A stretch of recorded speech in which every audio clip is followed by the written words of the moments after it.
Good October morning, manna gatherers. Can you believe it is October already? We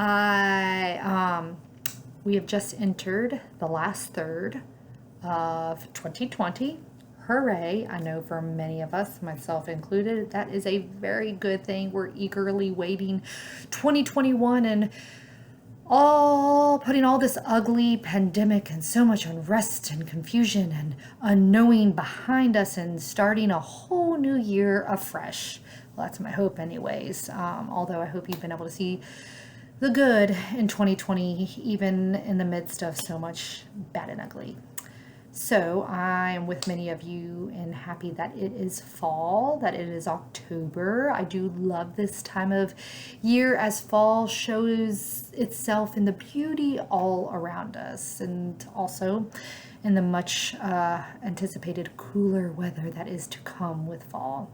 It certainly lifts my mood this time of year. I'm happy.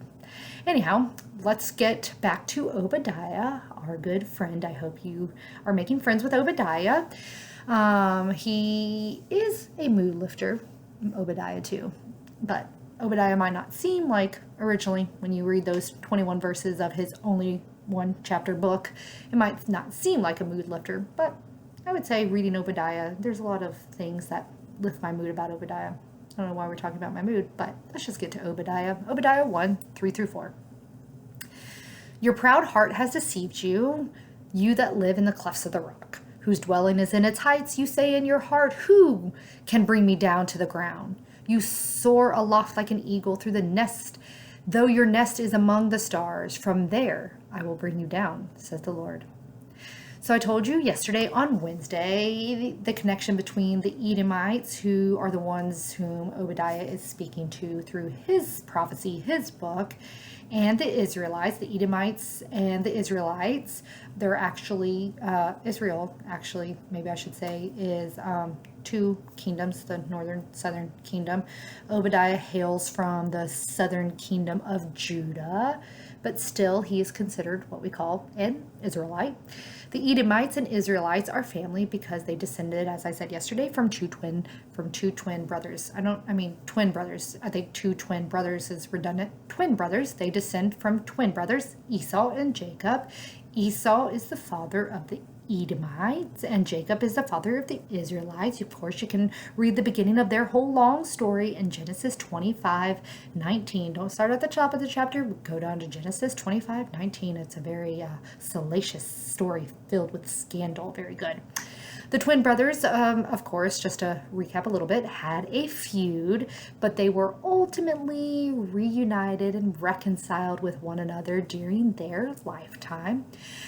However, years and years and years and years after both brothers had long been dead, it seems that the Edomites and the Israelites, they weren't getting along yet again. They owned that they descended from the same family. The Israelites, Isaac was the father of Esau and Jacob, but they weren't on the best terms. Israelites, Edomites, weren't on the best terms with one another. Think Hatfields and McCoys. Most of us know who that is, the Hatfields and McCoy. They were family, and yet they were also neighbors. The two nations shared a common border, but none of that mattered when the Babylonians came to conquer Judah. The Babylonians were the most powerful people at the time that Obadiah is prophesying. The Edomites, relatives of the Israelites and their neighbors, I'm going to say that quite a few times so that you won't forget it. The Edomites and the Israelites, family and neighbors.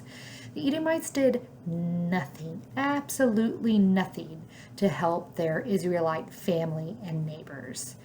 In fact, they actually sided with the Babylonians out of a desperate act of self-preservation, and the Edomites, ended up helping the Babylonians by rounding up the Israelites for the Babylonians, and then they completely looted Judah. Indifference, silence, by standing on the sidelines of such havoc that was happening to these people in Judah, well, that's bad enough.